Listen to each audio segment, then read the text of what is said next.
வணக்கம் ஹோசூர் மக்களே. நான் உங்க ஹோசிஃபி நிவேதா. இது நம்ம ஹோசிஃபி மீடியாவின் இன்றைய ஹோசூர் அப்டேட்ஸ். சாலை திறப்பு, மாணவர்களின் விழிப்புணர்வு, வானிலை எச்சரிக்கை, சூழல் பாதுகாப்பு எல்லாம் ஒரு வீடியோல பார்க்கலாம். முதல் செய்தி, ஹோசூரின் புதிய ஜூசுவாடி பிரிட்ஜ் இன்று பெரிய உற்சாகத்தோடு திறக்கப்பட்டது. போக்குவரத்து துறையும் அதிகாரிகளும் பாதுகாப்பு வழிகாட்டுதல்களுடன் அந்த பாலத்தை திறந்தனர். ஆனா சில நிமிஷங்களுக்குள்ளே மீண்டும் பாலம் மூடப்பட்டு விட்டது. ஏன் தெரியுமா? சில டிரைவர்கள் அந்த பாலத்தை மினி ரேஸ் ட்ராக் மாதிரி பயன்படுத்த ஆரம்பிச்சிட்டாங்க. வேகமாக ஓட்டியதால் இன்னர் ரிங் ரோட் ஜங்ஷன் அருகே பல விபத்துகள் தடுக்கப்பட்டன. அதிகாரிகள் உடனே நடவடிக்கை எடுத்தாங்க. சரியான பாதுகாப்பு நடவடிக்கைகள் எடுக்கப்பட்ட பிறகுதான் பாலம் மீண்டும் திறக்கப்படும் என்ற முடிவை எடுத்துள்ளனர்.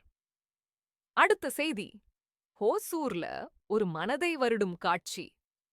புனித அண்ணாவின் மெட்ரிக் மற்றும் ராமகிருஷ்ணா மெட்ரிக் பள்ளி மாணவர்கள் பாகலோர் ரோட் ஜங்ஷன்ல traffic angels programme by CMCA கீழ் சாலை பாதுகாப்பு விழிப்புணர்வு நிகழ்ச்சியில் பங்கேற்றார்கள்.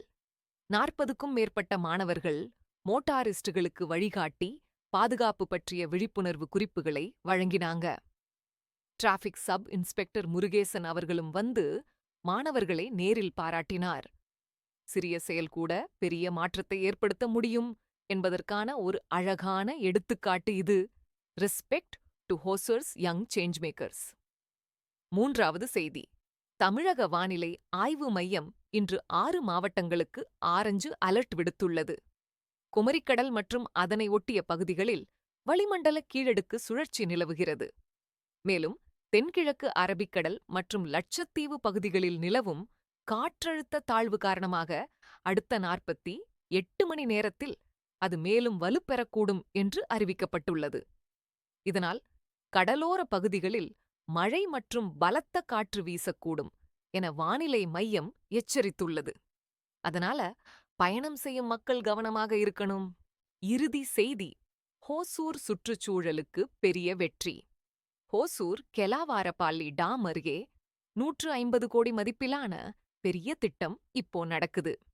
இதன் நோக்கம் தென்பெண்ணாய் ரிவரில் கலக்கும் மாசு நீரை சுத்தப்படுத்துவது. பல ஆண்டுகளாக பெங்களூருவிலிருந்து வரும் கழிவு நீர் ஹோசூரின் நிலத்தடி நீரையும் மக்களின் ஆரோக்கியத்தையும் பாதித்தது. இதற்கு எதிராக உள்ளூர் மக்கள் போராட்டம் நடத்தியதினால் சுத்தம் செய்யாத நீரை ஹோசூர் ஏரிகளுக்குள் மாற்றுவதை நிறுத்தினாங்க. இப்போ எஸ்ஐபி கோட்டி நிறுவனம் புனேலிருந்து ஒரு தனியார் நிறுவனத்தோடு இணைந்து ஒரு மிகப்பெரிய வாட்டர் ட்ரீட்மெண்ட் பிளான்ட் அமைக்குது. இந்த திட்டம் முடிந்தவுடனே தொழிற்சாலைகள் சுத்திகரிக்கப்பட்ட நீரை பயன்படுத்தும். அதனால நிலத்தடி நீர் மறுநிரப்பு கூடும். இது ஹோசூரின் சுற்றுச்சூழல் மற்றும் தொழில் சமநிலைக்கான டர்னிங் பாயிண்ட். இதுதான் இன்றைய ஹோசூர் முக்கிய செய்திகள்.